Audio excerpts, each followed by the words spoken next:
what we expect as far as signing. We got 21 in. It's kind of what we thought from the last couple of days. 9 on offense, 12 on defense, so a little balance across the board.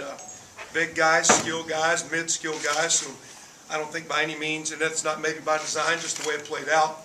I don't think it's top-heavy or slanted towards one side or the other. Again, 9 on offense, 12 on D. We got 4 big guys up front, 3 receivers, a running back, quarterback. Don't have a tight end in the mix, but we have 5 already here. So that wasn't necessarily a priority. Didn't really look at one late. Defensively, ended up with 12, 4 up front as D-line players. We'll be playing a 4-man scheme and see a couple of those guys as tackle and a couple as ends, but you never know how guys are going to mature, fill out, etc. But 4 D linemen, 3 linebackers, and 5 in the back end. A lot of the in-state guys stayed with us. We're committed. We tried hard. Actually reached out to a lot of the in-state kids that were committed to other places to see if they'd have interest. We think as a state institution we can provide a great education. We think with the energy and the commitment we got to the football program, we can provide and also an athletic opportunity. So we did reach out to a lot of kids that were committed elsewhere with the change. Some of those guys didn't want to go. We're trying to build relationships with the coaches in state. Like for the in-state kids and those coaches to give us a good chance in this season and the years to come to actively recruit those guys. So we're going to work hard in-state. That doesn't mean we're going to take every guy. It doesn't mean we're going to like every guy. But we really challenge our in-state players and coaches to give the state school a chance to get them down here and show what we got in Indiana, because we think it's a great place. And I do think the state school can provide some opportunities that no other institution can, no matter what state you live in. So we're going to sell that hard to those in-state guys. But we did reach out to some guys, didn't really go anywhere. Felt a little bit like we showed up at the dance when they were playing the last song, and a lot of the dates were already taken, so we didn't get a lot of guys to dance with us. But I think our guys had some good ties, got into some guys, and I think we identified some guys that we liked. I don't know if we got some guys late that are what I'd call finished, polished products, but they're a nice piece of clay. They've got the skill level, the frame, the size. They appear to be all character quality kids, like them as students. I think they fit the mold and brand of our school. But at the same time, some guys that were basketball players, first year playing football, transferring from this school to that school and maybe under the radar. I think our coaches did a great job, and I appreciate and thank them for what they did, because they worked it hard. The last couple of weeks have been pretty hectic, and I think they did a great job of getting on some quality kids, getting some kids in, and we were able to land a few guys late. So 21 total. We technically could go a couple more if we want to. In the Big Ten, you can what's called oversign. I think there's a misused word in this region where everybody will say the word gray shirt. And red shirt's when you don't play, and some people use the word gray shirt, which I've never really been a part of gray shirting a player in a program. But gray shirting means you start in the spring. In the Big Ten, you're allowed technically to what's called oversign by a couple spaces. That means if no one leaves your program, or medically injured, or academically ineligible, or whatever, well then technically they would come mid-year. But each year as you go through, guys jump in the league, going pros, guys transferring, injuries that become medical, and a guy puts on a medical scholarship, typically there are spaces that open up. So every Big Ten school can technically go over a couple. We actually have a couple in our back pocket. We're not in any hurry to distribute those to anyone. Right now it's recruiting's a little bit like investing, and we don't need to make a poor investment. And so if the market and the prices aren't good, Granny used to bury her money in the backyard, so we can just throw it in the coffee can. We'll use it next year and make a better investment. If we can find something late, we will. But don't think some last-minute recruit that it doesn't meet the profile or has issues is going to be the answer in recruiting. So good class, solid class. Appreciate the way the thing came together and what the job the coaches did. Maybe we'll add here late, but there's no panic or don't see anything imminent here in the days and weeks to come. So we'll see how things play out. With that, do you think I should quickly, Jeff, hit each guy a little bit? Or go to questions? All right, here we go. Offensive line, we got 4 guys. Peyton Eckert's a big young man out of Chicago, plays offensive guard. Big rat, about 6'6", 300, good feet. Had several offers and visits late that we got in on late. Excited to have him in here. He's got the frame to play outside, but has played more as an inside. He's actually interested in being a center, but we'll see if he's a center guard. We're going to start him in one of the inside spots. So he is a 6'6" man. Ralston Evans is already in school. started mid-year from up in Indianapolis, and is actually short-term doing very well in transitioning. It looks very, when we're out there in the workouts, he blends in, looks like one of the guys, and has gotten off academically well with his classwork. David Kaminsky is a young man we got on late with Packard, with Peyton Eckert. David's out of Strongsville, Ohio.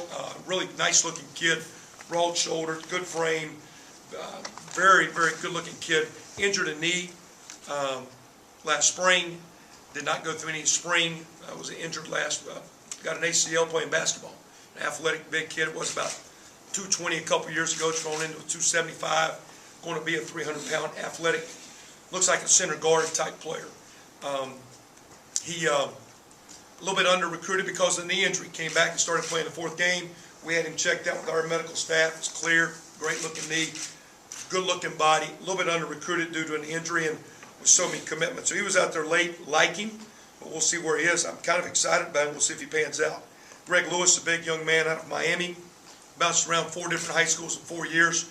Mom has kind of moved him from places to places to get him in a better environment. He's right now at a Catholic school, Shamada Madonna, which is a very good program in South Fort Lauderdale. He's a very big, athletic, 6'5", 300-pounder. So 4 big guys up front. Wide receiver, 2 guys that committed early. Cody Latimer, really like athletic, big kid out of Dayton, Ohio, 6'3", 205. Probably one of the more physically impressive bodies and athletes in class. Very intrigued and excited to work with him. He probably has flexibility to play many spots, offensively or defensively. Just a great-looking athlete.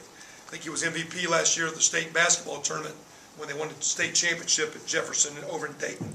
Jay McCann's another basketball kid, tall, 6'4", Princeton, Ohio, Cincinnati area, athletic, good ball skills, long, rangy. Those 2 guys fit the profile of some of our previous receivers, which I actually think were a little tall and long. We looked late for some quickness and a little bit more change of direction instead of the strider type kid.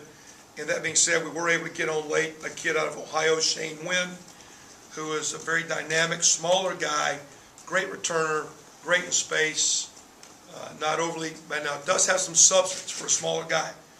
Big hands, big bones, strong kid, but a 5'7" guy, but great change of direction, big-time playmaker out of a great program.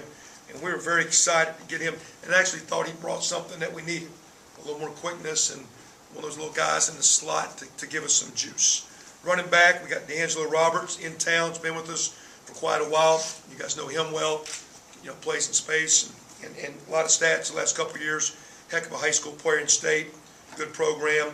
Pleased to have him as a local guy, as is Trey Roberson, quarterback, who I think spins the ball athletically. You guys will say he's an athlete, but he acts like a quarterback. He talks like a quarterback. Seems to have natural leadership skills. I know he can run well, but I think he throws the ball very well, and excited about his future as a Q. Defensively, 4 guys up front. We've got AJ Darius Rayner starting as a DN, kid out of Tampa, Florida. We had some coaches that had ties to that area and got in on him and excited about him. Does have the frame to grow into a bigger position, but we'll look at him as a DN as we will with Jake Reed from Columbus North. Jake's very physical, very solid, excellent player. We need help, we think, at the defensive end position. Those 2 guys will start there. Very pleased with Jake, and getting in on Darius Rayner late was, I think, a positive deal for us. Bobby Richardson, Tampa Plant, again transferred from Tampa Tech to Tampa Plant, so 1 year at a great program, a little on the radar, big bone, 6'3", 275, athletic, big body to go with Bernard Taylor, who we thought was one of the best big guys in the class. So 2 inside guys, 2 outside guys. Really pleased with Bernard and stumbling into Bobby. We got some decent inside players, but those guys are going to be juniors with Pogel and Sliger and all those guys getting to the end. So we need to get the next core guys and like those guys and the 2 DNs. 3 backers: Mike Pogel, Kyle Kennedy from In-State, from Cathedral. Can be a Mike or a Sam guy outside in our 4-3 scheme. Same with Mike Pogel, third Pogel to play here. Tough kid from Centerville. Very natural as a backer. Pleased to have him.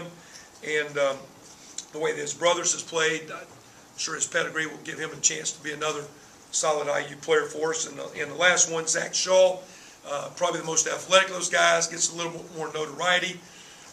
But all three of those guys are rock solid. We need all three, and pleased to have Zach. And Zach's one of the more publicized guys, but sometimes recruiting gets blown up. Guys make to be better than they are. These other two are pretty good too. So we like all three of them.